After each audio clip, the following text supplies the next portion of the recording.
Morning, ladies and gentlemen. This is J.R. Moore coming to you live from deep in the mountains of the Missouri Ozarks. On Thursday, the 16th day of November, year of our Lord 2017, welcome to the John Moore Show. We're going to have open lines the first half hour. We'll be joined at 8:30 with Tom Berryhill. And then I'm hoping we've got scheduled Diane Zerger to call a little bit after that, maybe around 8:35, 8:36 or so. We haven't had Diane on here for at least 2 or more years. And we'll get caught up with Diane. Prepper tip of the day. I'm pleased to announce that AMSOIL now is offering not one but 2 firearms-related products. It's a firearm cleaner and a firearm lubricant. If you go to my website at thelibertyman.com, you can scroll down the right side to the AMSOIL logo, click on that. You'll be prompted to click again when you get to that section. And then it says refine your search, shop by product, and it's under other products, right there on the left side of the AMSOIL page that comes up. So I've got this here. Now you need to know, in case you don't know, special operations guys, they've been using synthetic lubricants for their firearms for a number of years. They find that they work the best. The firearm cleaner protected works on all the moving parts to be cleaned and lubricated. And then the lubricant protected is specially made to lubricate all the parts to give you maximum efficiency and long life from your firearms. Firearms are expensive, and they need to be taken properly care of. If you don't use the correct lubricants and cleaners, you can cause harm or cause it to jam up. One thing you never want to do, ever, is use WD-40 on your firearm. I know there's a logo of a guy with a shotgun. Don't pay attention to that. Back in the day when WD-40 first came out, we thought, boy, this is great. We can use it on our guns. It turns out that's not the case. Once that stuff gets cold, it freezes up and your firearm will stop functioning. So never use WD-40 on your firearm ever. But these 100% synthetic lubricants and cleaners from AMSOIL, that's really what you need. The 5-ounce spray can retail price is $7.20 of the cleaner. The let's see, the can of, I'm not seeing the price here. Now it's not coming up for the lubricant, but it's going to be about the same. And you got your choice of liquid or spray here on these products. So check that out. I'll be getting a good size. I typically buy AMSOIL products by the case. I get a better price that way. Most people wouldn't want a case of this stuff, but if you do get a case, you could sell these products to your friends and help them out also. All right. Lots of stuff in the news, as always. The sex scandals involving high-profile people around the country continues, involving Hollywood personalities, political personalities, business personalities. It's really taken on a life of its own, it seems like. And I'm just kind of sitting back and watching it and seeing. I don't know how this is going to play out. There's been a lot of allegations and counter-allegations. And it's, like I say, it seems like it's taken on a life of its own. A lot of talk about whether the United States Congress will pass a tax reform plan. A lot of controversy about that, of course. And we have this young man in Saudi Arabia who will be the next king. I think he's 31 years old, shaking up the corruption that's been in place in Saudi Arabia for so many decades. And looks like he's preparing to go to war with Iran, is what I'm getting out of this. It's being talked about as a proxy war, with Iran being an ally of Russia and Saudi Arabia being an ally of the United States. prognosticating that World War III could begin in that part of the world is not a stretch of logic at all. Not at all. It's a dangerous area with leaders that really do believe, many of them anyway, really do believe that Muslim silliness. Some of them don't. Apparently the top people in Saudi Arabia pretend to publicly, while privately they live a life of luxury involving the things that are outright prohibited by Islam, such as alcohol, for example. Now, in Iran, best I can tell, I've seen nothing to counter what I'm about to say. In Iran, the top leadership, I think, really does believe that Muslim insanity, and it is insanity by Western standards, to believe what Muslims believe, in my opinion. Much of the things that they hold dear to their heart are criminal acts in the Western civilization, and also violate normal standards of hygiene and normality. And I don't need to go into those. If you're studying anything about Islam, you know what I'm talking about to be true. So what can we do? Well, we can't change what the young prince in Saudi Arabia is doing. No, you and I can't do that, can we? What we can do is take charge of our own lives and be responsible for what we do. That's what we can do. And that's why I like to focus on. It's good to be aware of these events, of these people, these personalities, and what they're doing, what they're not doing. I think it's wise to be aware of it. I don't get too caught up in it because I know I can't change it. It serves no purpose to get upset over something you can't do anything about, does it? But getting back to the premise of doing things for yourself, well, that's where the focus needs to be. World War III may or may not start with what's going on in the Middle East, or Korea, or both. I'm reading more and more alarming reports of the propensity and the possibility, the wherewithal of North Korea to hit us with an EMP attack.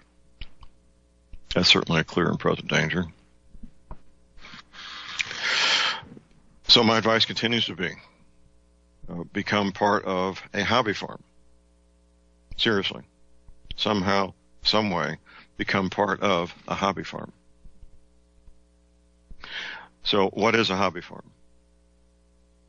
It's a place, it could be 1 acre, seriously, 1 acre could support a small hobby farm, or 5 acres, 10, or more, doesn't matter. Now here in Missouri, it's to have a freestanding home with a septic system, you have to have 3 acres of land. So we'll just take that as a benchmark for the time being, 3 acres. On that 3 acres, you would have a garden large enough to raise all the fruits and vegetables that all the people living there would need to consume over a 1 year period of time. Keeping in mind you don't just grow only what you need, you grow at least half again as much as what you'll need, because you'll never, I shouldn't say never, it's a rare occasion that everything you plant will grow and thrive to be harvested. It can happen, it does happen, but it's a rare thing. Typically, there'll be some part of that fruits and vegetables that won't thrive to be harvested and put away for the consumption over the next year. So that's the garden part. You're going to want to have fruit trees. You're going to want to have probably chickens, most likely. Chickens provide eggs and meat. Possibly rabbits. Maybe goats. Farmers I know, they refer to goats as the most efficient farm animal. They eat everything. They think poison ivy is a delight to eat. They eat anything. Anything that grows, goats will eat it. Dollar for dollar, pound for pound, goats are the most efficient farm animal in terms of providing meat and milk, if you want to consume goat milk products. Nut trees would be good. You're going to have plenty of water, potable water for personal consumption, for humans to consume, for the animals to consume, possibly irrigation. Now, out here in the Ozarks, it's a rare occasion for people to water their gardens. But if you can do it, why not? The hobby farm should be a good distance from a major population center, off the beaten path, not on a main highway, preferably, for security reasons. That's obvious to me. I hope it's obvious to you. And the people that live at the hobby farm, they should be part of the local community, not fence themselves off from the local community, but become part of the local community. Now, out here, local community is, about 200 square miles. That may sound like a lot, but out here, it's not that. Our little community of Davisville is about 100 square miles, and maybe has, 500 or 600 people living in it. Maybe. I don't know what the real numbers are. Washington, D.C. is 10 square miles, by the way. So 100 square miles out here is really not a lot. That's from where I'm sitting. It's 5 miles to 4 compass points is 100 square miles. 10 by 10. 10 miles by 10 miles square is 100 square miles. So become part of the local community. Join a church that fits your needs. Get active in the local community. There's going to be, no matter where you are, there's going to be community organizations that you can participate in. It's going to vary from area to area. If you have children in school, in the public school, there's going to be school-related events that can be attended. My wife and I regularly attend the basketball games at the local high school, and the jazz concerts put on by the local high school jazz band help support the school, because they do generate a little bit of income from these events. But it's important to become part of the community and not attempt to isolate yourself and cut yourself off from the local community. That will not help at all. If you do start a garden and you're brand new to it, don't expect a whole lot the first year. You might luck out and you get somewhat of a harvest the first year you're a gardener, if you do everything right. The odds are against it, quite frankly. The second year, you'll get more. The third year, you'll start to get enough to maybe start feeding the family part of the year. I'm being pretty optimistic here. If you're a city dweller or even a country dweller, as far as that goes, and have never raised a garden before, you're in for an education. And it will be an ongoing, never-ending education. When I'm in the presence, I'm not a gardener, but when I'm in the presence of gardeners, I listen to them carefully. And it doesn't matter whether they've been doing it 3 or 4 years or 30 or 40 years. They're still learning and exchanging ideas about what works and what doesn't work in our area. And that's important, because every area is going to have its own unique situation for gardening. They will. And you can learn a lot from books. My wife, Dr. Moore, she has an undergraduate degree in horticulture, very bright woman. But she's still learning too. And you will also. And if you think you can outthink the local people who successfully raise gardens, well, good luck. There's a possibility you will think of something that's better than what they do. I can't say you won't. But the successful gardeners in your area are the ones you need to pay attention to. And if there's something you can do in addition to that, to what they do, and have better success, hey, God bless you, go for it. A greenhouse would be a smart thing if you live in an area where you have winter. So you can have fresh vegetables in the wintertime. That's pretty neat.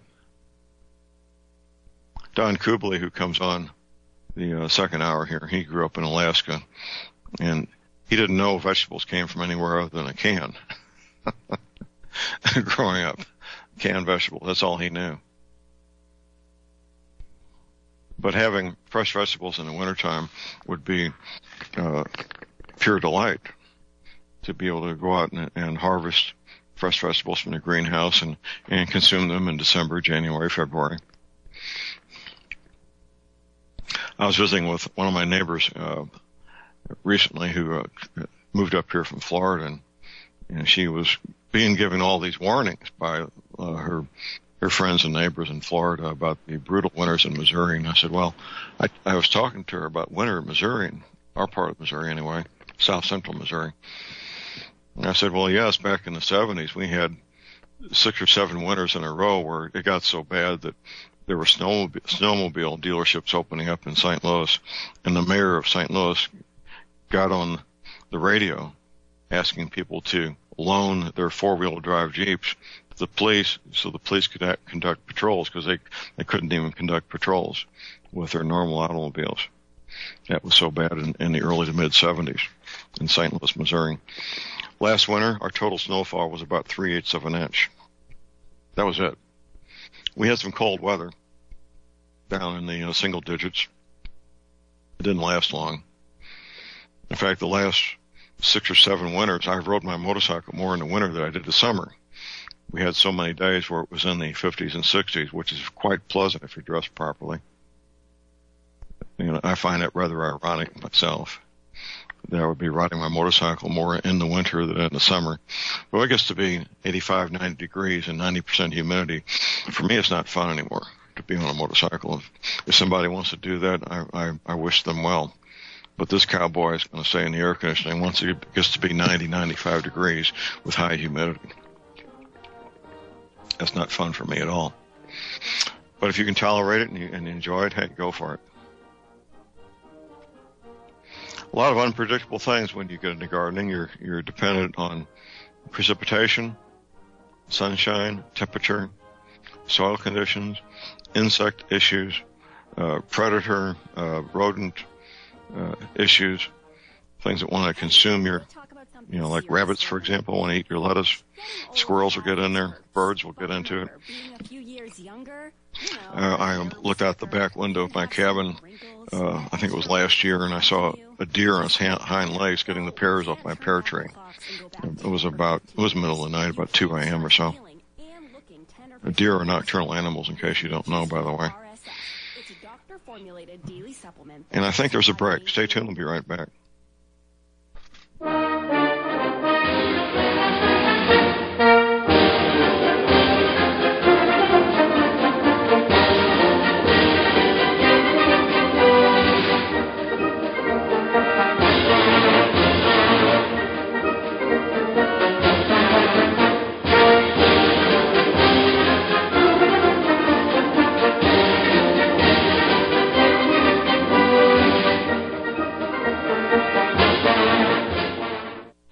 J.R. Moore here. It's taken 3 years before I could offer the inter-shelter domes for sale.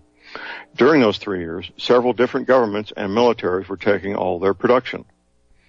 The inter-shelter dome homes may be just what you've been looking for to provide affordable, energy-efficient, permanent, and attractive housing.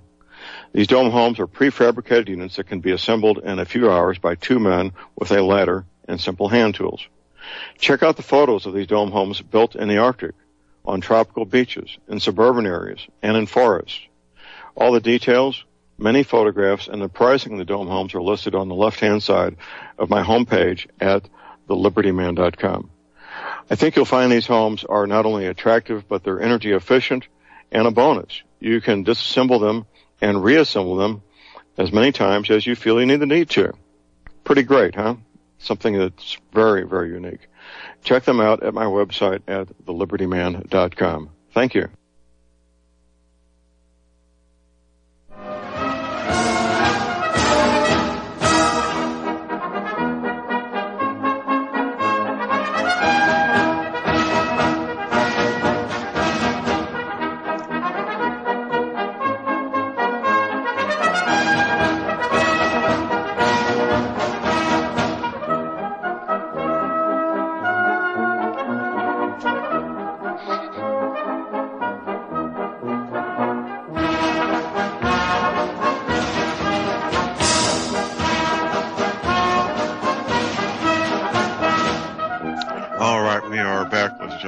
J.R. Moore here on Thursday, the 16th of November. I'm going to call and hold here. We got Rick in Missouri. Good morning, Rick. Good morning, John. I know we're running out of time here, and I'll try to be brief. I just yesterday got back 11 of the prints of the maps, the various maps off of your website, and I must say there are a few of them that the clarity isn't what I would like, and unfortunately one of them would be the picture of the Vatican, but they're all acceptable. Some of them are really good, like Captain Midnight, and some of these others are just absolutely hysterical. I've got a couple of them blown up to 24 by 30, but some of them are just as clear as a bell, and it really is going to be hilarious, I think. I wanted to make a comment about gardening in the greenhouse. I've been gardening for 50 years or thereabouts, and thought I was pretty good at it, but I am just actually shocked and dismayed about how much I did not know. And from a prepper's point of view, this is important because, you know, it's hard to get by without food. Fresh food is good. So I had two 16-foot long beds, 30 inches wide, quite a bit of space there, and I took three 16-foot cattle panels and arched them up over that and covered them with 6 mil plastic, and I have hundreds of beets and turnips, kale, spinach, and bok choy in there, and I am having a blast, and it's working out real well. And I also wanted to inspire the listeners to look at the work by J.M. Fortier. He's a market gardener out of Canada, and also there is another guy, Curtis Stone. These are both professional market gardeners that have YouTube channels. I bought both their books, and of course, you got to have a smartphone to do this.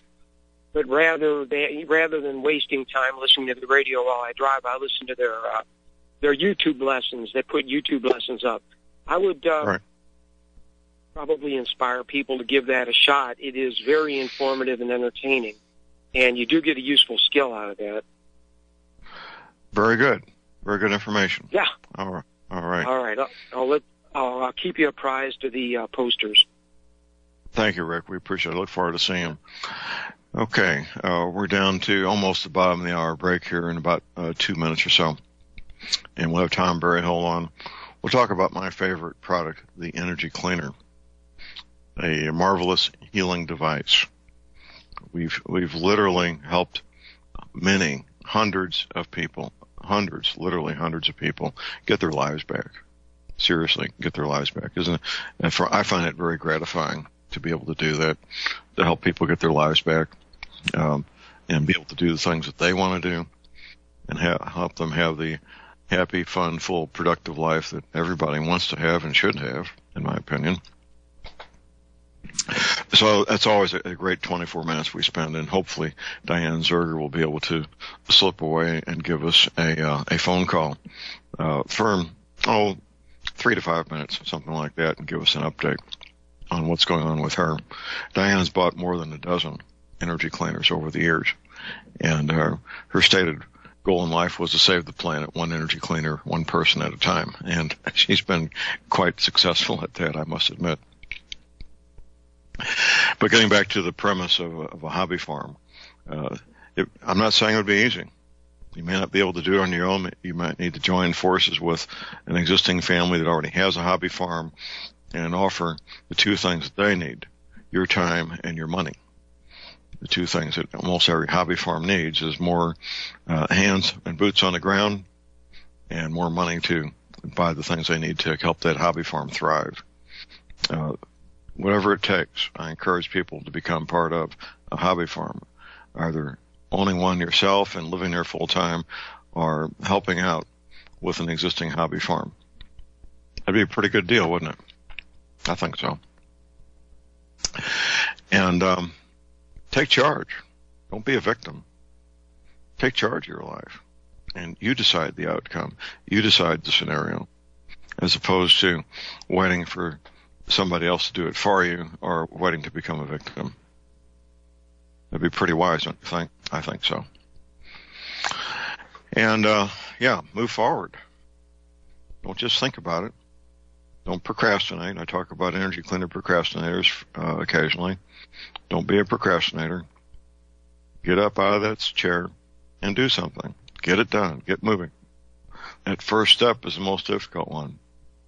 Once you've taken that first step, then you can move forward and go the rest of the way and achieve your goals. Goals have to be in writing, by the way. If it's not in writing, it's not real. Ink on paper writing. Seriously. Ink on paper writing. No substitute for that either. I've done this before and made these written goals with a specific date in mind and achieved those goals.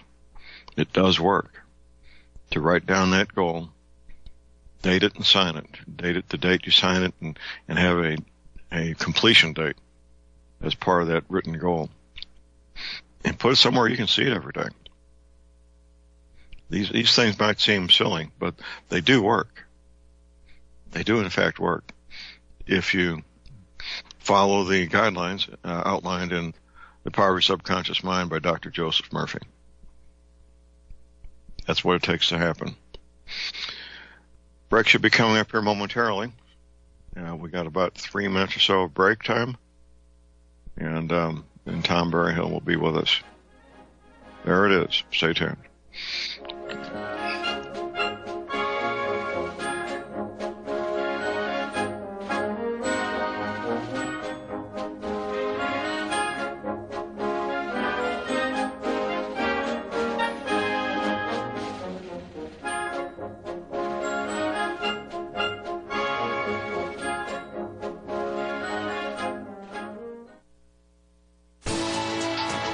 You are tuned in to the Republic Broadcasting Network.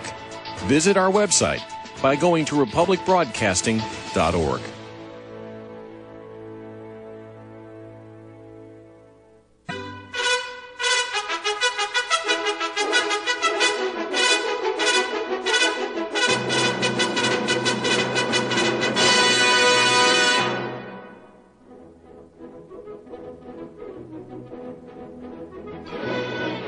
All right, we are back, ladies and gentlemen. We're back. J.R. Moore here on Thursday, the 16th of November. We talk for about 24 minutes every week about a marvelous healing product called the Energy Cleaner. We begin these conversations with my friend Tom Berryhill, the manufacturer of the Energy Cleaner, giving us our disclaimer. Good morning, Tom. Good morning, John. We are not doctors or medical professionals. We don't diagnose, treat, or cure any illness or disease.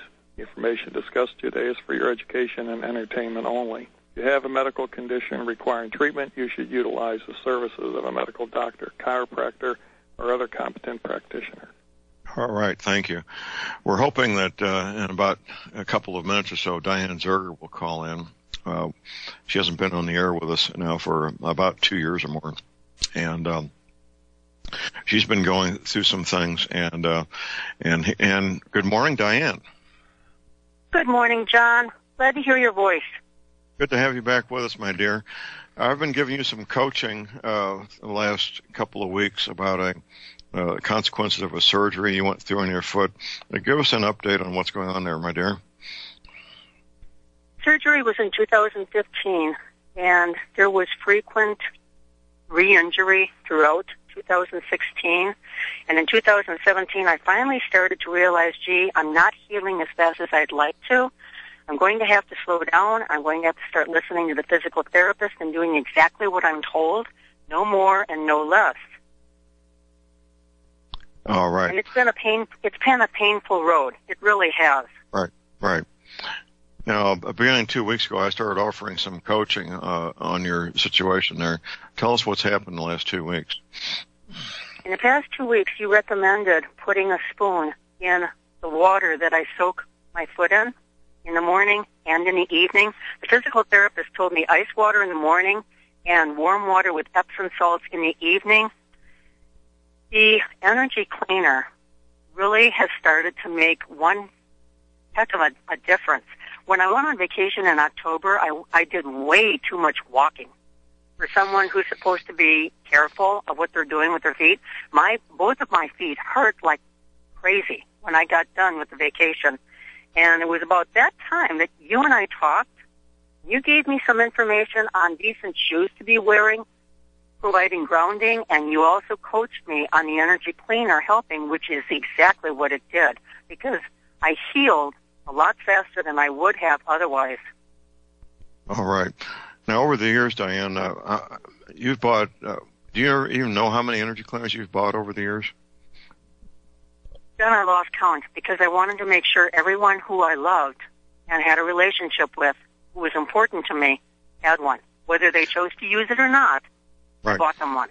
Well, you can lead them to the water if you can't make them drink. I think it's around a dozen or so, Diane. I'm not sure myself without digging through a bunch of old receipts and records.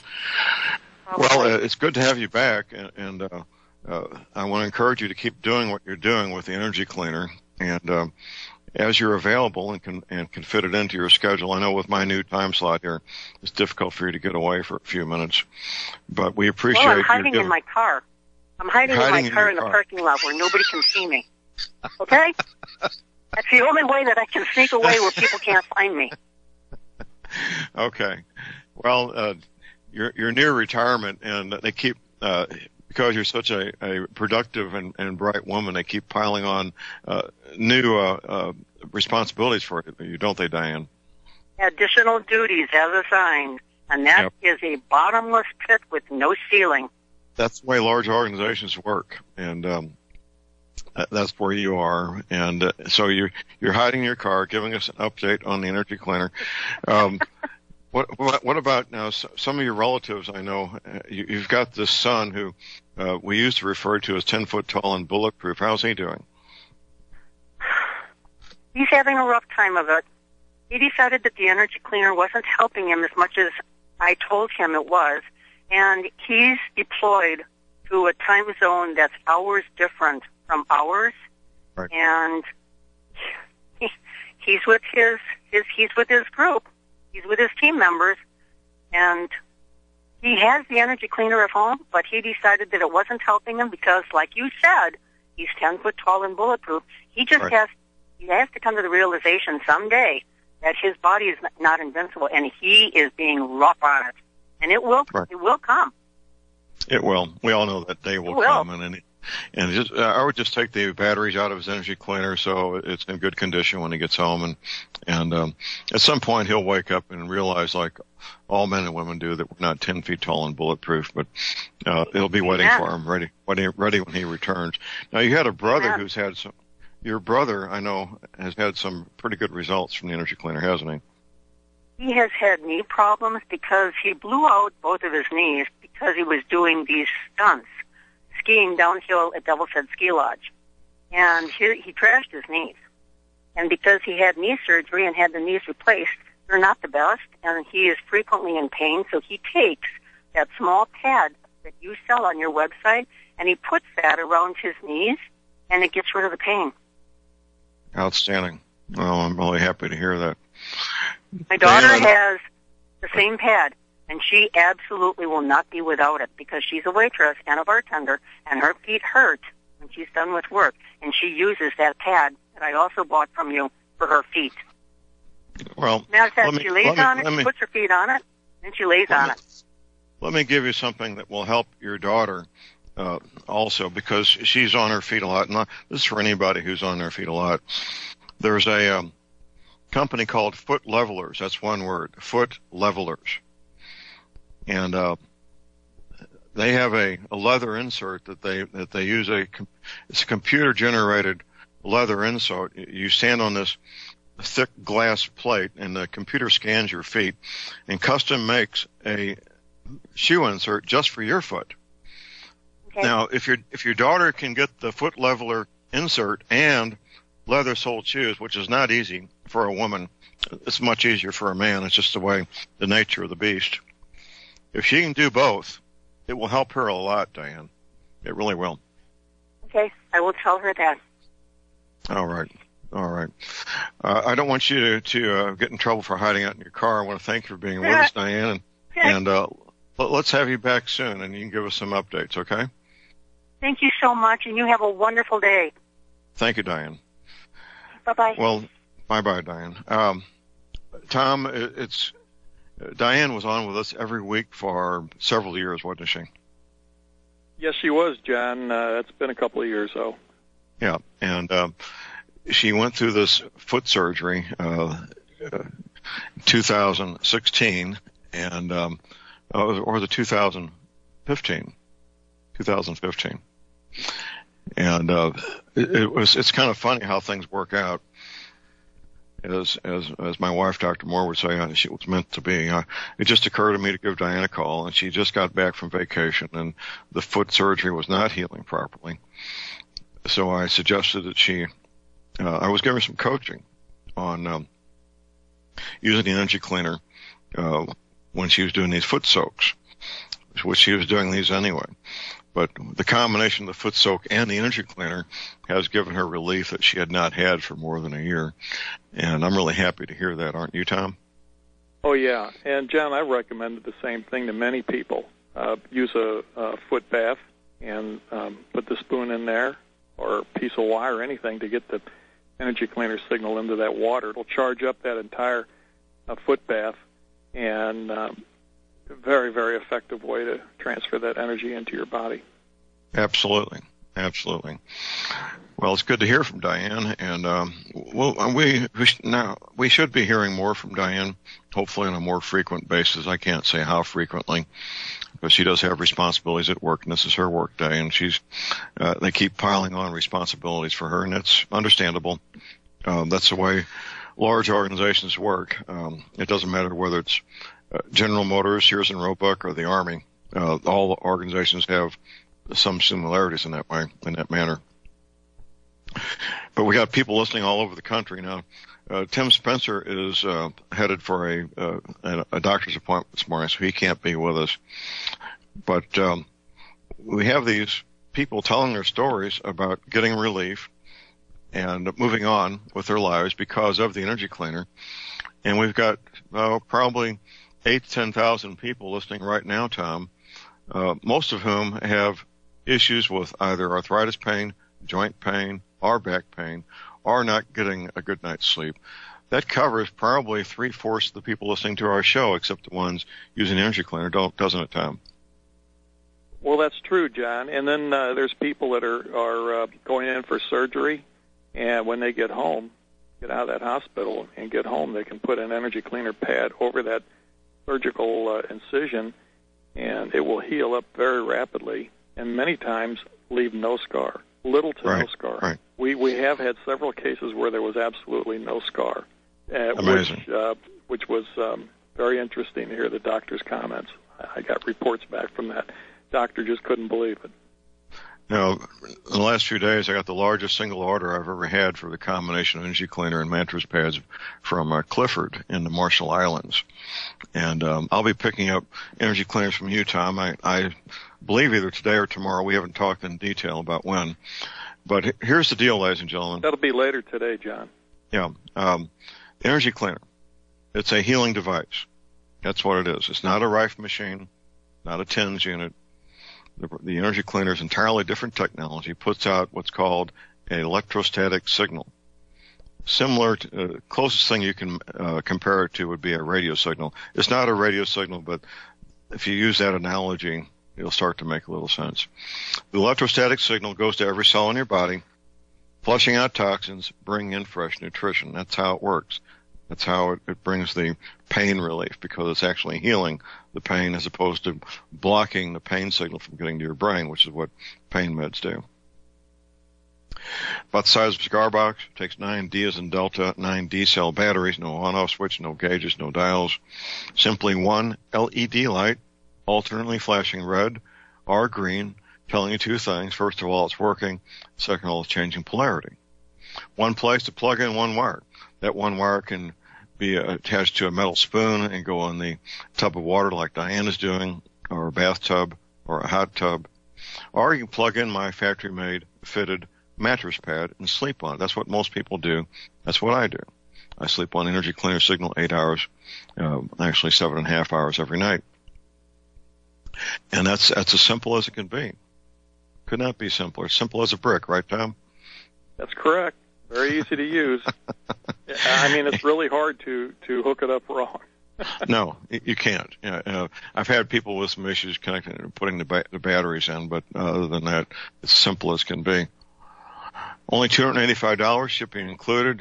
Keep in mind, 17 years ago, these were $3,000 a piece, and people were lining up to buy them, not because of anything other than they worked. That's why they were spending $3,000 a piece, because they wanted the pain relief. They wanted to get healthy again. And I offer something that kind of takes the edge off of it.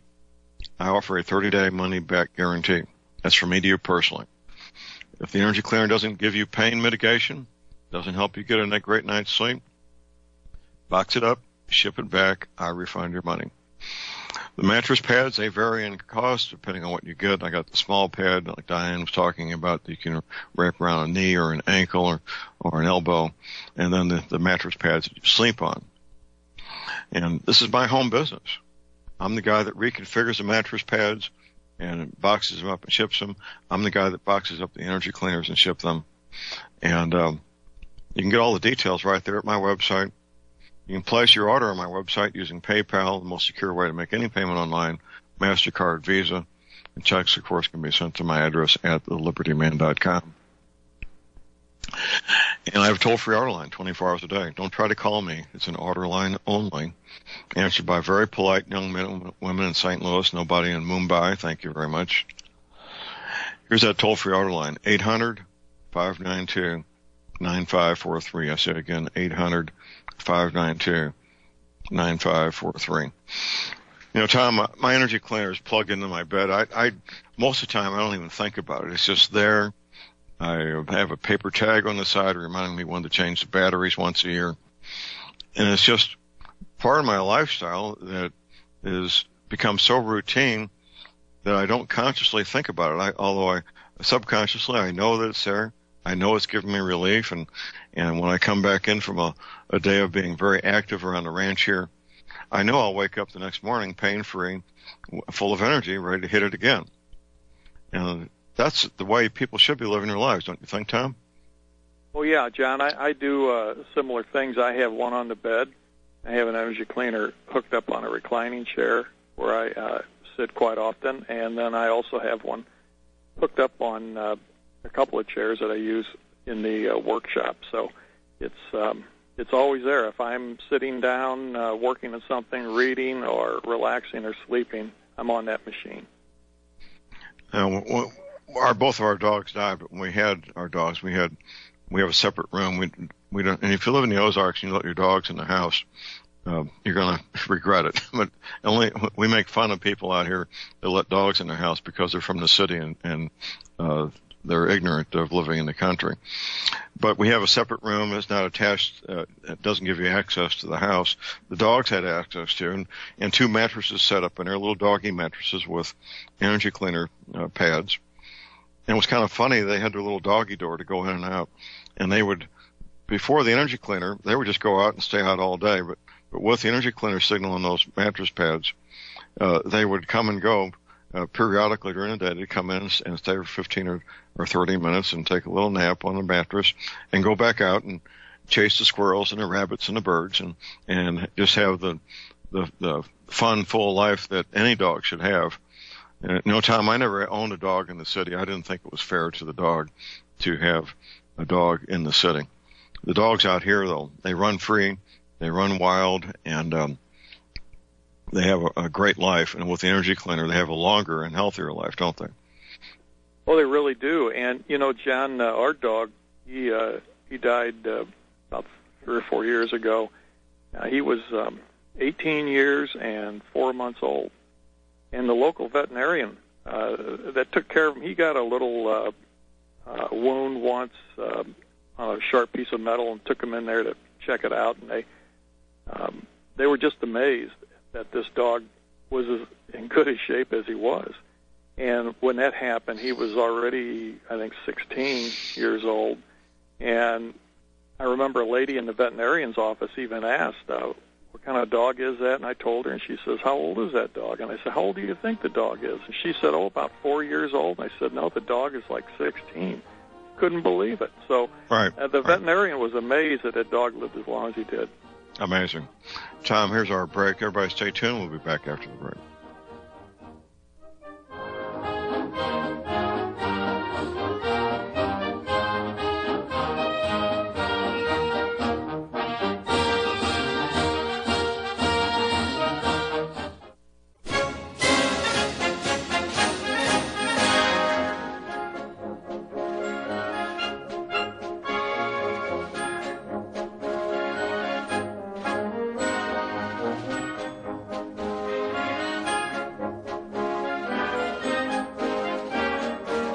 All right, we are back. Ladies and gentlemen, we're back. J.R. Moore here on Thursday, the 16th of November.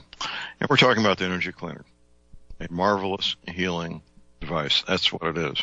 I ship these things all over the world. Tom, we occasionally joke about wondering whether any of the 3,000 men and women at McMurdo Station in Antarctic, if any of them have energy cleaners. You know, we all know it takes 3,000 men and women to count penguins and take ice core samples, doesn't it? Yeah, well, we don't know exactly what they're up to, but it wouldn't surprise me if there's one or more energy cleaners floating around down there.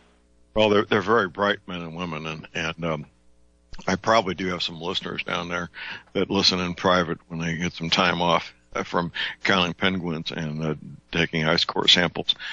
But seriously, I ship these all over the planet, mostly to the English-speaking countries, but there's been some go to Germany and France and Spain, and of course a lot to Australia. I have a lot of listeners in Australia, not quite as many to New Zealand. Of course, New Zealand doesn't have the population, but I've noticed that there's a lot of interest in both my show and the energy cleaner in Australia, which doesn't surprise you, does it, Tom? No, it seems like the people in Australia and New Zealand are very up to date and knowledgeable about energy healing topics, and they really go for these machines. And there's quite a few down there in that area. Right. I think their adults are probably less distracted with professional sports than they are here in the States. That's just my guess at why they have more time to look at alternative healing and being healthy in a natural sense. But we also need to remind people, Tom, in this last minute, that the seed catalogs are coming out for the garden seeds in the spring of 2018, and Energy Cleaner will help that garden have larger and better quality fruits and vegetables, won't it? Oh, that's true, John. I just sent 3 energy cleaners to a company that has greenhouses. They're hooking up 3 more greenhouses, so they're using them to get a better crop. And I know they're doing hydroponic type farming in the greenhouse, and it's real simple. All they need to do is stretch a piece of stainless steel wire through the troughs that the plants grow in. When the nutrients flow through there, they get charged up, and that in turn charges up the plant root and the entire plant, and they get vegetable productions beyond belief. They're very, very impressed with what it's done for them. It's really helped their business, and it will do the same for anybody else. You could do your garden the same way. Just put in some fence posts, use some electric fence insulators to hold up a grid of chicken wire over the tops of the plants, and with those metal type fence posts, John, they have holes punched in there. You can easily use bungee cords to hold this all together and raise it up as the plants grow. Keep it as close to the plants as possible. Clip onto that chicken wire grid at any point. It doesn't matter, in the middle, in the corner. It doesn't matter. It's non-critical. Just get it connected to the energy cleaner. Keep the energy cleaner in a plastic bag or in a plastic tub, out of the way, out of the sun, and it will really make those plants grow. Tom, thank you. Let's talk when my show's over, okay? Thank you, John. I'll be close to the phone. Bye-bye. Okay, sounds. We have a top of the hour break. We'll be back with Don Kubley. Stay tuned.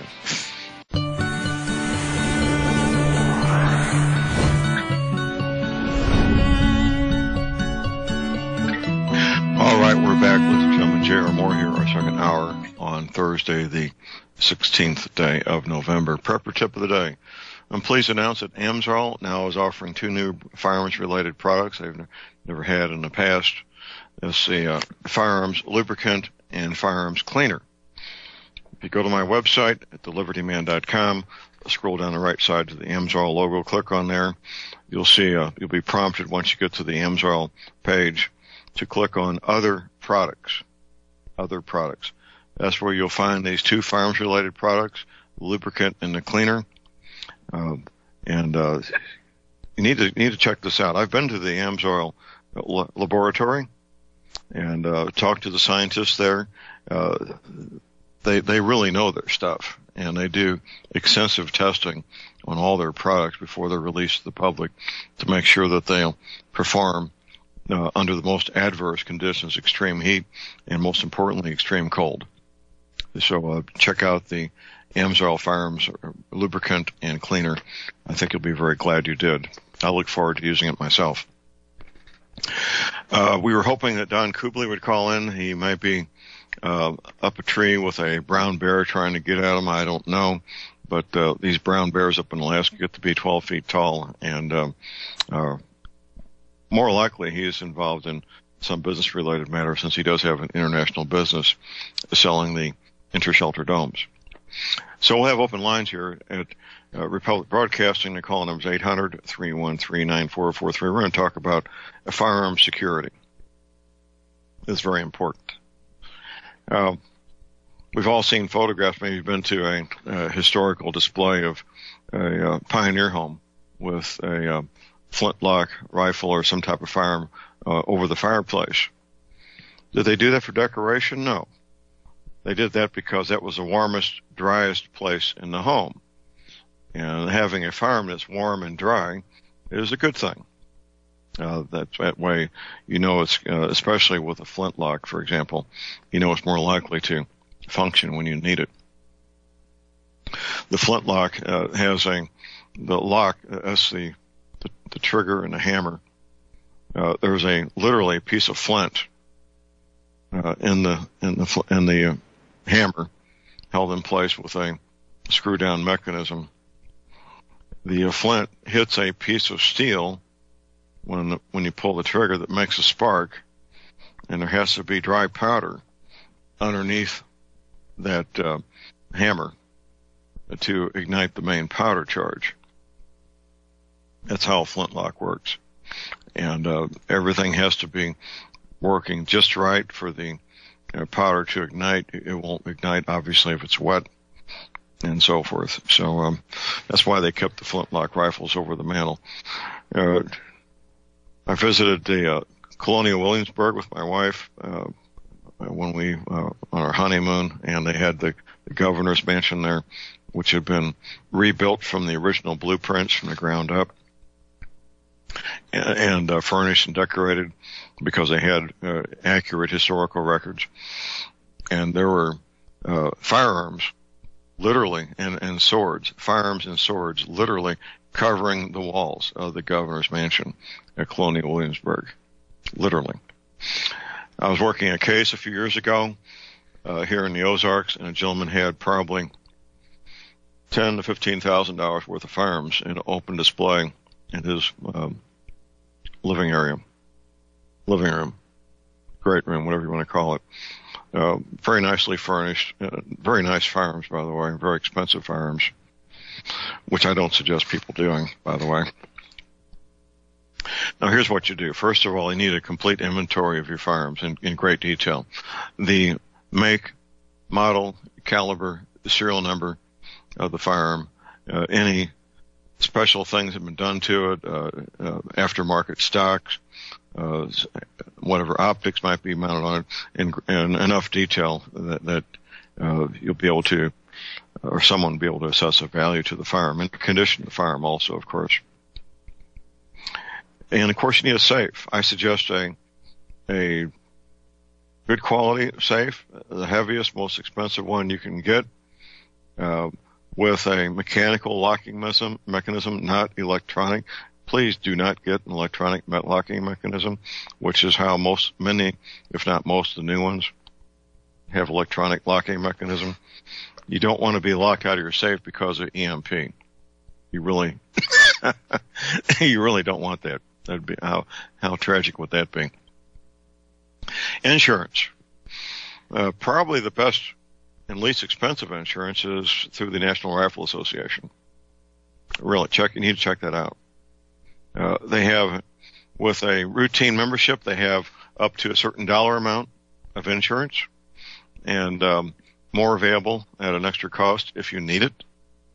And of course, you need to work with the NRA to make sure that insurance is in place.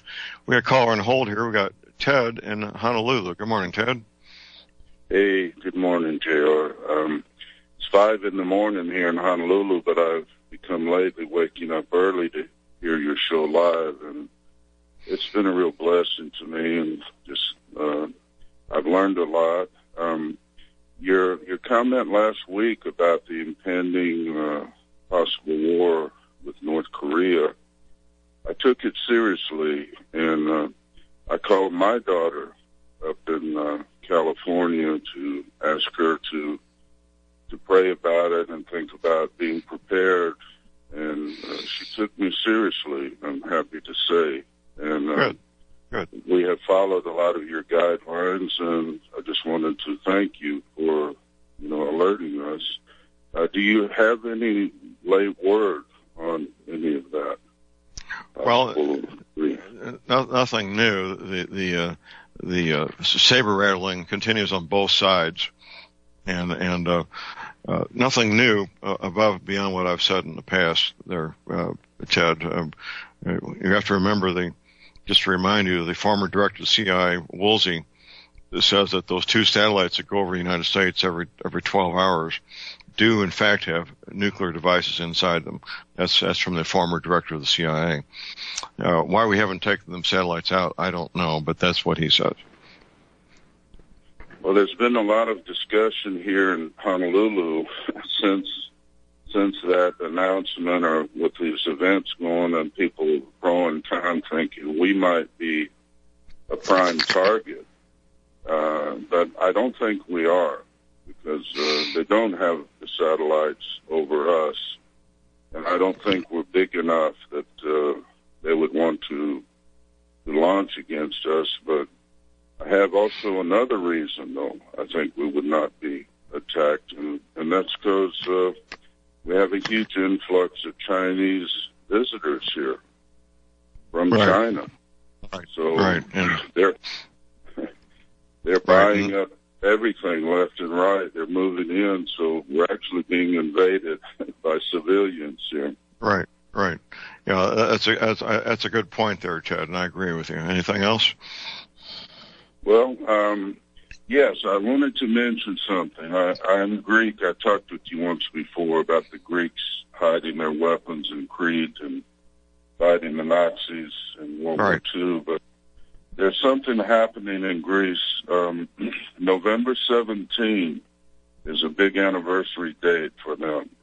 I just wanted to put you on alert, your listeners. Possible events may happen tomorrow related with that, because they celebrate every year the student uprising in 1973 at the Polytechnic Institute in Athens, and that led to the overthrow of the military junta government there.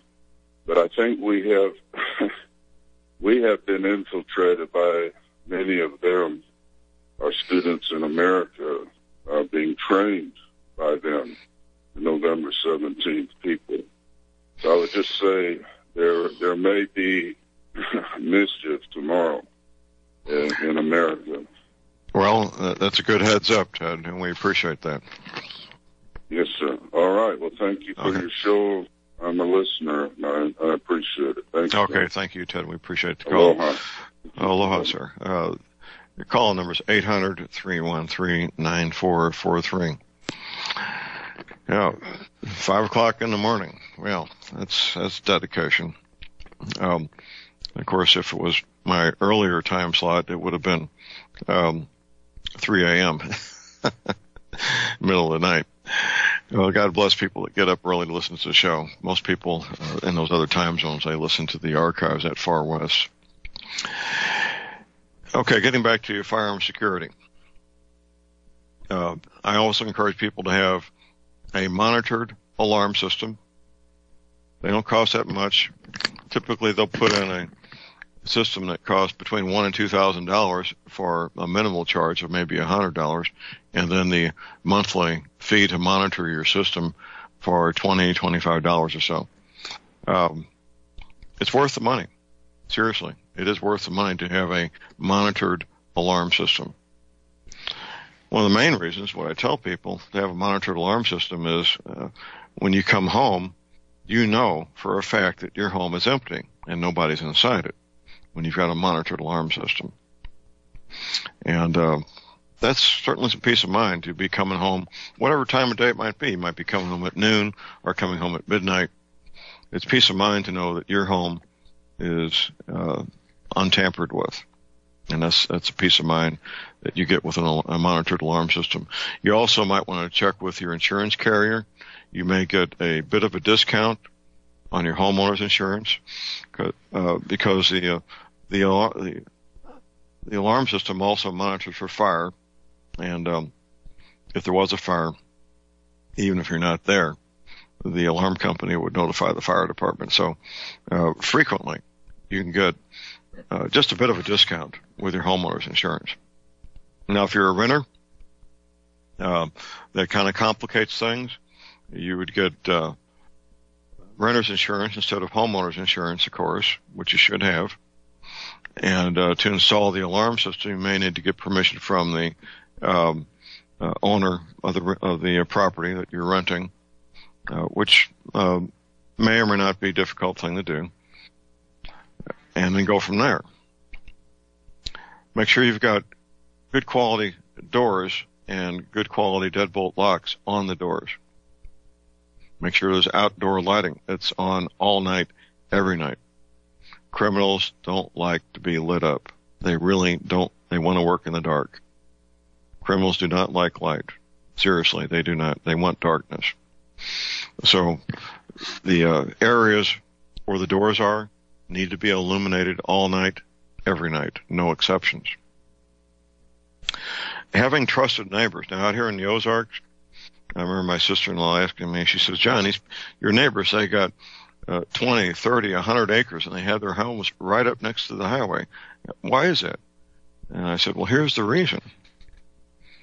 You get this far out, the police response time is anywhere from 30 to 45 minutes, by the way.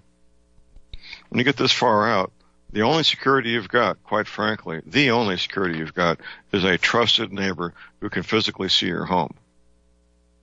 So, and that's a reality of security out here in the Ozarks.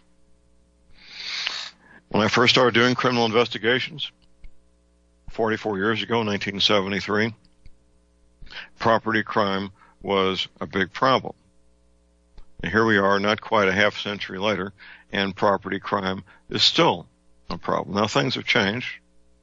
Back then, the criminals would consume alcohol and marijuana and whatever amphetamines they could get their hands on.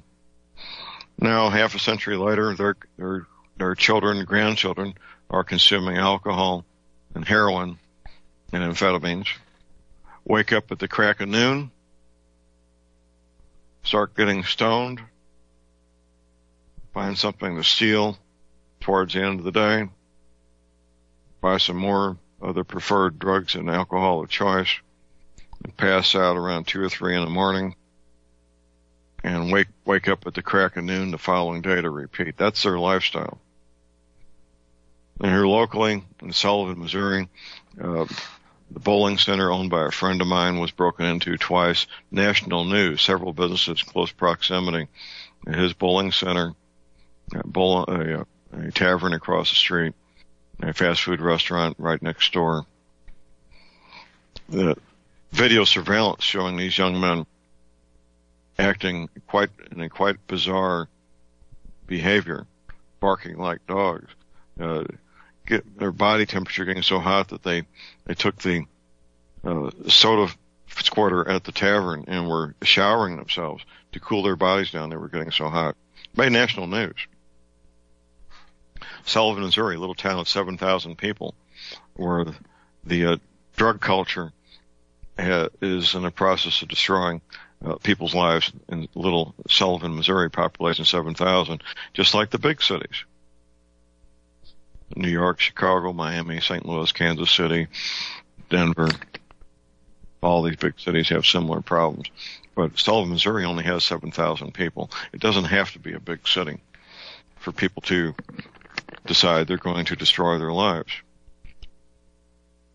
It doesn't begin that way, of course, but that's the net consequence of consuming these products that change people in so many harmful, dangerous ways. Getting back to firearm security, you don't want to store your firearms in a humid environment. Humidity is the enemy of firearms. It really is. Cold doesn't hurt firearms. Heat, reasonably warm heat doesn't hurt firearms, but humidity is very harmful to firearms. And if you're in a close to an ocean, you've got the added problems of salt being part of the issue also, if you're very close to the ocean. So make sure that the gun safe has a way to keep the humidity down, or is in a climate-controlled environment where it's not an issue. I remember a sheriff of one of our local counties, he said, this would have been about 40 years ago. He says, John, come here, I want to show you something. He opens up the trunk to his cruiser to take out his 12-gauge double-barrel shotgun, and it was covered in rust.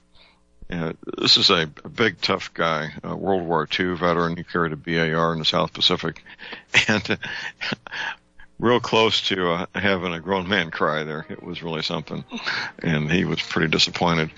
The trunk of an automobile in a human environment is a bad, bad combination. We got another caller here, and we got another Hawaiian. This must be Hawaii Day. Dan in Hawaii. Good morning. Aloha. Hello, Dan. I'm not hearing Dan. Is Dan there? Well, maybe we got a break here. Maybe Dan can get with us after the break. Everybody stay tuned. We'll be right back. Ladies and gentlemen, J.R. Moore here. It's taken 3 years before I could offer the inter-shelter domes for sale.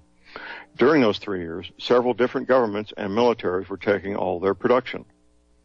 The inter-shelter dome homes may be just what you've been looking for to provide affordable, energy-efficient, permanent, and attractive housing. These dome homes are prefabricated units that can be assembled in a few hours by 2 men with a ladder and simple hand tools. Check out the photos of these dome homes built in the Arctic, on tropical beaches, in suburban areas, and in forests. All the details, many photographs, and the pricing of the dome homes are listed on the left-hand side of my homepage at thelibertyman.com. I think you'll find these homes are not only attractive, but they're energy efficient, and a bonus. You can disassemble them and reassemble them as many times as you feel you need to. Pretty great, huh? Something that's very, very unique. Check them out at my website at thelibertyman.com. Thank you.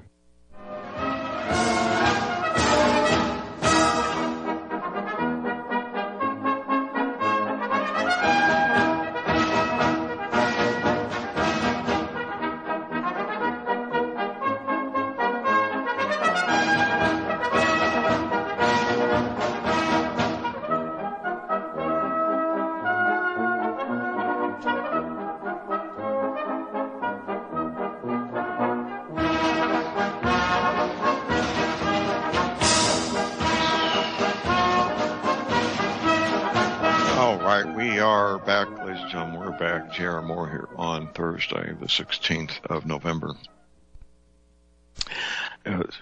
Firearms are highly, highly sought after by thieves for the following reason. They're instant cash. They can within minutes find buyers for cash for any firearms. Doesn't matter if it's a cheap firearm of no consequence or a high-end firearm. There's instant cash for firearms, and that's why they're so highly sought after by burglars and criminals. Looks like Dan from Hawaii is back. Aloha, Dan. Aloha, John. Can you hear me? Yes, sir. Go ahead. Okay. Thank you. 2 things I thought of. One is, the people that do these kind of things, home invasion, I'm very much into being home, leaving early when I go into town, which is about once a week. Leaving very early and getting back before noon, because I agree with you, they're going to sleep in. Number two is I'm using LCD diode type lights for my security lights outside. I have 7 lights that I've had for 3 or 4 years, and they still work, and they work fine. So I like these LCD lights. I think they're about 13 to 15 watts somewhere. Not a lot of light, but any light's better than nothing. That's right. That's right. And they run, I don't even notice it on my bill, really. All right. That's all. Okay. Well, Dan, we appreciate the call. Don't be a stranger. All right. Thank you, John. Okay. Call number is 800-313-9443. What a safe does is buy you time. A thief confronted with a high-quality safe, once they break into the home and the alarm has been sounded, you may have a silent alarm, you have a noise. I like a noisy alarm myself to scare them off. They know they've got a limited amount of time to do whatever they're going to do and make their getaway before the police show up. My friend in Sullivan with the bowling center, he personally confronted the out of his mind crazy drug addict the second time he broke in. The second time the criminal threw a concrete block through the front door, the glass front door, and was walking in. Hadn't quite gained entry into the premises itself. Was still in the air in the it was a double door entry, so it was not quite inside the main building when my friend confronted him with his Glock, and then he took off running, only to be caught later by the police. Have to post bond and all that mess. So, now dogs are good. I'm a big advocate of dogs. Criminals don't like dogs. And dogs have better hearing and better sense of smell than humans ever will, of course. If you can fit a dog into the picture, by all means do so. Absolutely. And that could be an added bonus.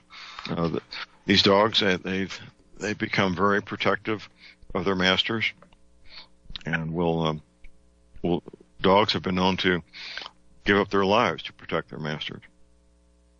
I had a house fire back in 1977, I think it was, in January, just over 40 years ago.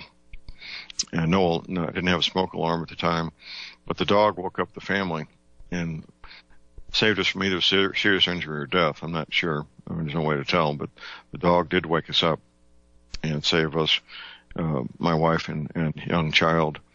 My daughter was only, I think, 2 years old at the time, 2.5, 3 years old. So that was a good thing to have a dog at that time saving my life, my family's life. So there's lots to this, security for firearms and security in general. These are simple measures. They don't cost a whole lot of money. Now, they're going to be, the safe might be the most expensive part of this, and if you can't afford one, then do what you can to secure those firearms. You might want to take a closet and put a solid core door on the closet and a deadbolt lock, just like you would have on the outside of the house. That will buy you some time, not a whole lot, but some. Especially if it's a steel door with a steel frame, that would buy even more time for whatever's secured inside that closet. You need good security for the firearms anyway to make sure children don't have unauthorized access to firearms, or adults as far as that goes. So there's another reason to make sure your firearms are properly secured. Now, here in the Ozarks, children are trained to be safe around firearms at the same time they're being potty trained.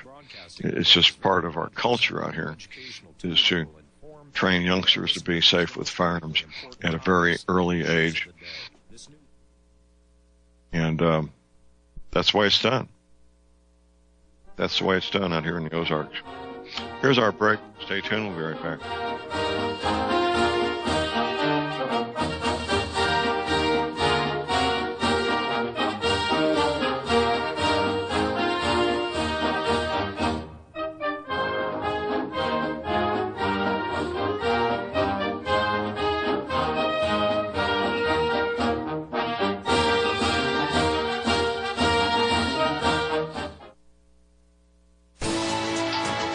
You are tuned in to the Republic Broadcasting Network. Visit our website by going to republicbroadcasting.org.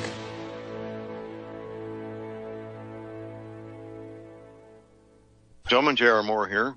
We're continuing our energy cleaner promotion, which began August of 2016. In this promotion, you get to buy an energy cleaner, $70 off retail, and a mattress pad, 10% off retail. $200 of the purchase price of the energy cleaner goes to Republic Broadcasting.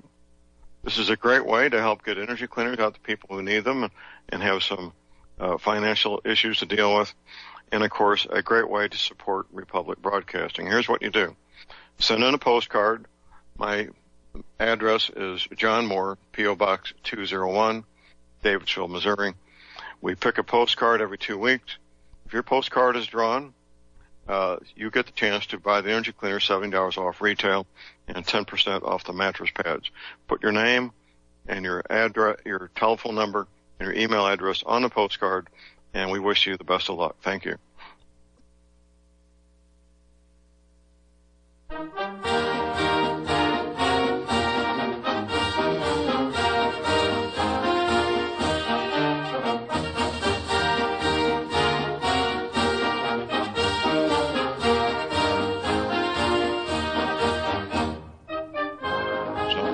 Gerald Moore here on Thursday, the 16th of November.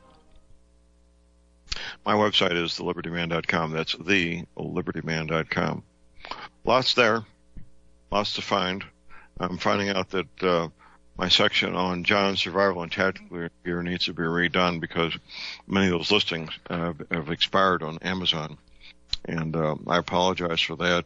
It's just you got away from me there. But there's still lots of things at my website, things that will help you, educate you, maybe help you be healthier. We got Professor McCanney's water filters there, for example, on the left side. And of course, the fiberglass dome homes that require no outside maintenance and so forth. And of course, energy cleaners. If you listen to the first hour, you heard my friend Diane Zerger give her testimony about how she's now getting relief by using the energy cleaner on her injured foot. She had foot surgery more than a year ago, hasn't been healing properly. But now that she's using the energy cleaner, she's getting relief from that pain. And I'm glad to hear that. And you can also. If you have joint pain, arthritis pain, back pain, the energy cleaner will probably help. Not getting a great night's sleep, probably help there also. What are you waiting for? I use mine every night. I've been using mine for years. And you can also. All you need to do is go to my website, order your energy cleaner, pick out the mattress pad that you want. A lot of people, they get one for the bed and a small one for travel, like I use when I travel someplace more than a couple of hours. I'll make sure that I got the small pad on the seat of the town car. And get your life back. I do take PayPal, MasterCard, Visa. Keep in mind, I offer a 30-day money-back guarantee on the energy cleaner, so you're risking nothing when you buy the energy cleaner. PayPal now takes payments, by the way. It's a great way to spread those dollar amount out over a few months if you need to. So you can order the energy cleaner and the mattress pads right there at my website at thelibertyman.com, or you can call my toll-free order line 24 hours a day. Here it is, 800-592-9543. I say again, 800-592-9543. Okay, we got open lines here at Republic Broadcasting. The call number is 800-313-9443. I had a break-in in the home I was living in. This would have been about 1977, I guess. And the alarm system scared off the burglar, and nothing was taken. And I was very grateful for that. They broke into the home, broke through the front door, made to the, and they got scared off by the alarm. It was a very loud alarm, by the way. Very loud. So proper security for your firearms will give you peace of mind, knowing that they're stored in a container, hopefully a good quality safe with a mechanical locking system, not digital. That they're stored in a manner that they won't rust because the humidity is 50% or lower. Once you get to the higher humidities, you got a bigger chance of getting rust on the firearm. Doesn't mean you just lock them up and forget about them. You still need to periodically, I would say at least twice a year, open that safe up and go through all the firearms and make sure there's no issues with rust on the firearm. That would be smart.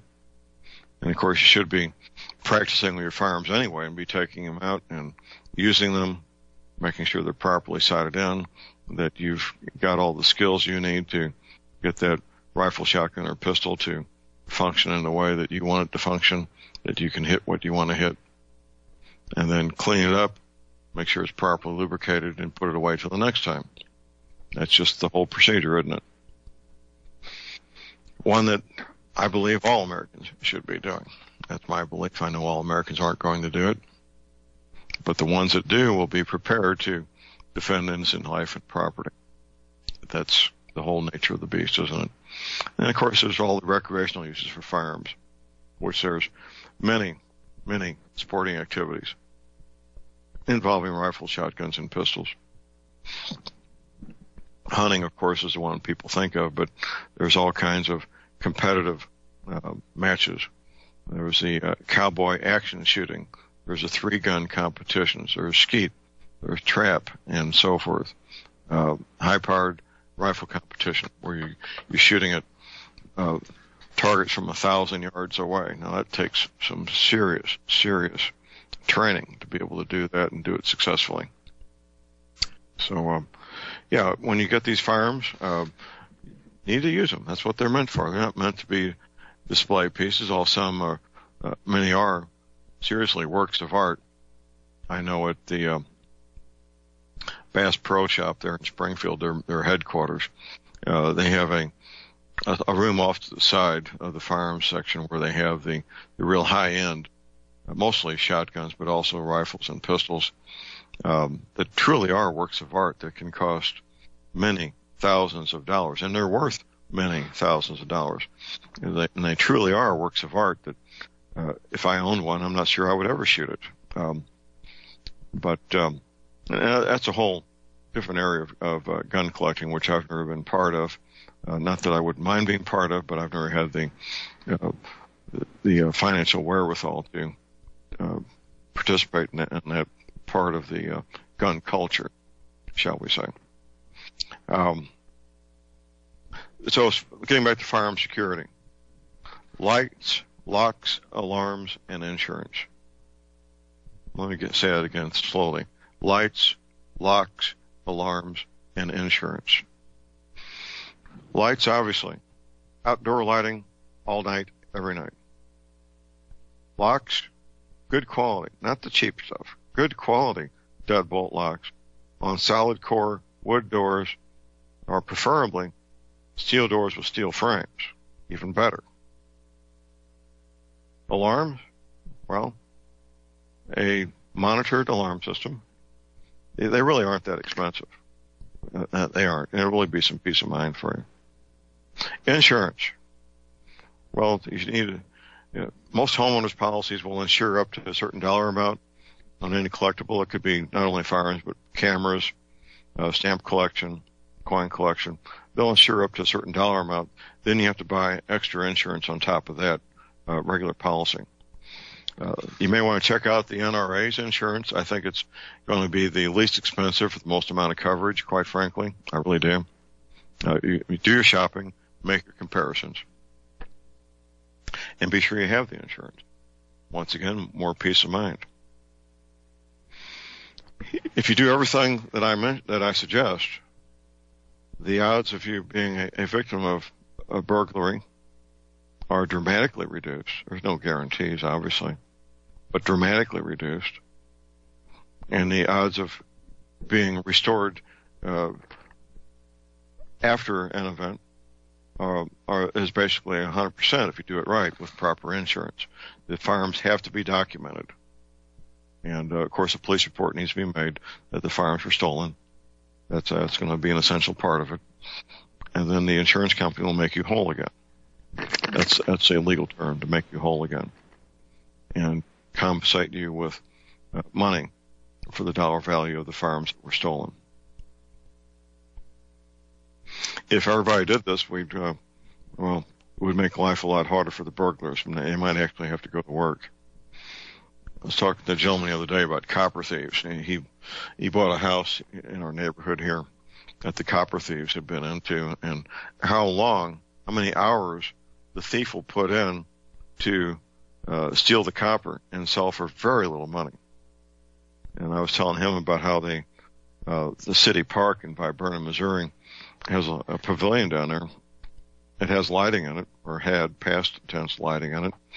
And somebody climbed all through the rafters of the pavilion to cut out and steal the copper wires, which probably took, I'm going to say, a couple of hours maybe to crawl through these rafters. It's a pretty good sized pavilion, and steal all the copper, which was probably, once it was sold, only a few dollars worth of copper.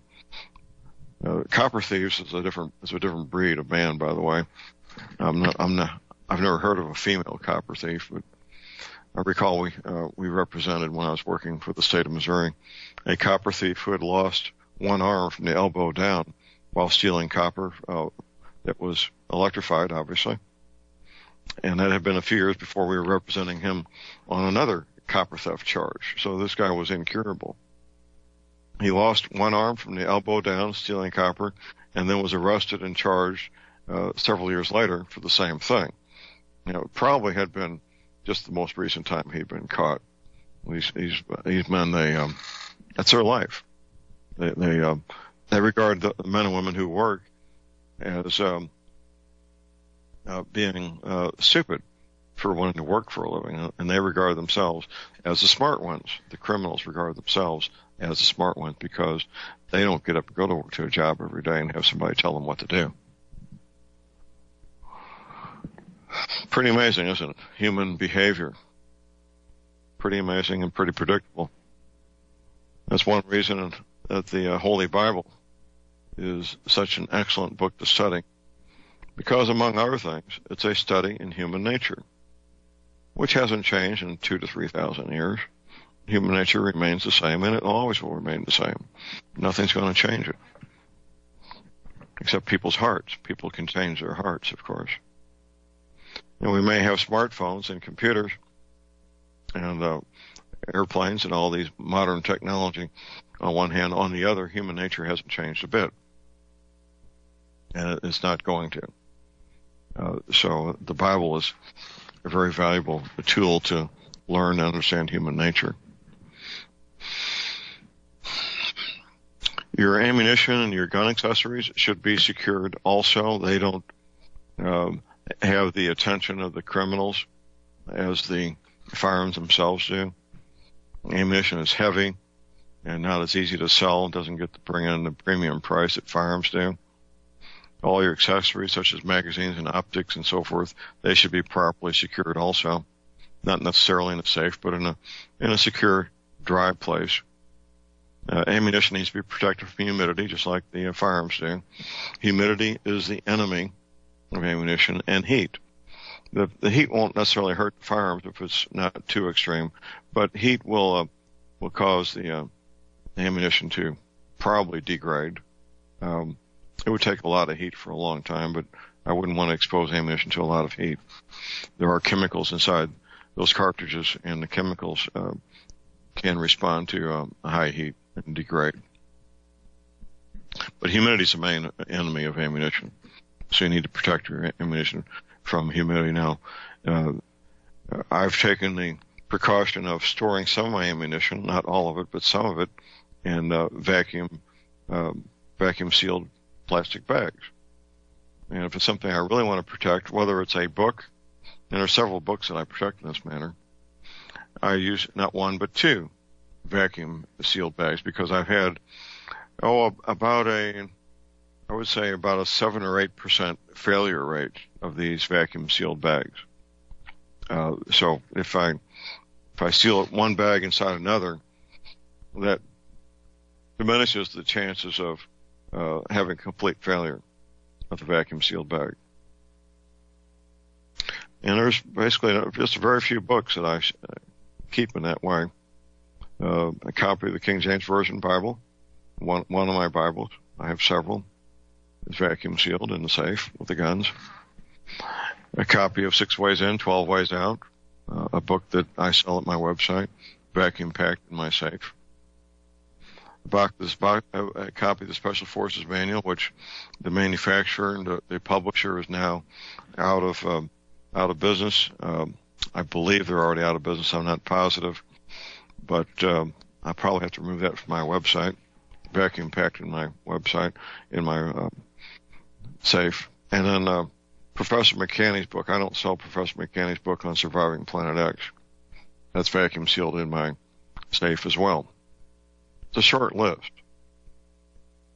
but these are the books that I deem so important that I do them in that manner. Now, my unabridged Webster's Dictionary won't fit inside my vacuum bags that I seal, and it's that is one of the more important books in my collection, is Webster's Unabridged Dictionary.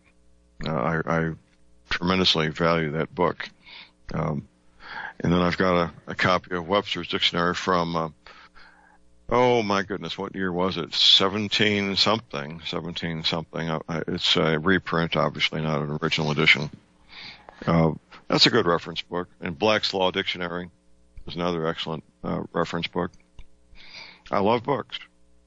No ifs, ands, or buts about it. I love books. My personal collection is a few hundred volumes of books, and here where I live, the investors I work with have another couple of thousand books. I'm not sure.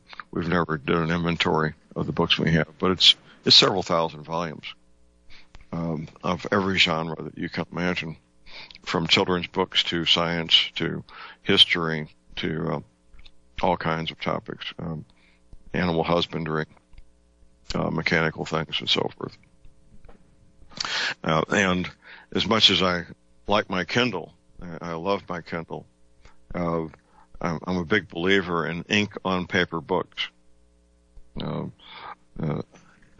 So I think you need both. The convenience of the Kindle is wonderful. If I go somewhere and I think there's going to be discretionary time, I'd be sure I take my Kindle with me. Here's our break. Be back after the break. Stay tuned.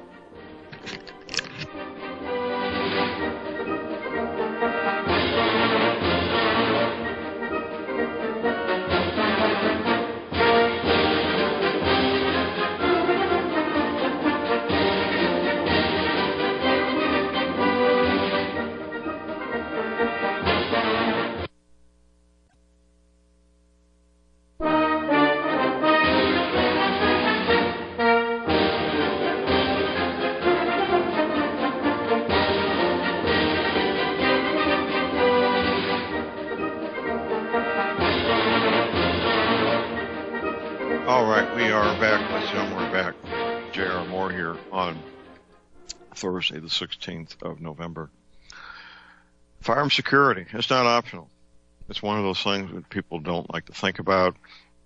People think that won't happen to them. Well, it does happen to everyday people every day of the week. Burglaries happen. That's just part of our culture, part of our society. It's foolish to believe otherwise. It is foolish to believe otherwise.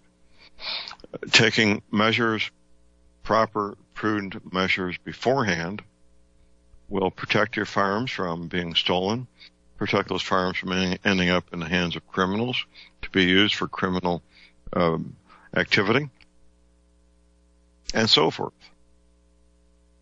So If you don't have a monitored alarm system, get one.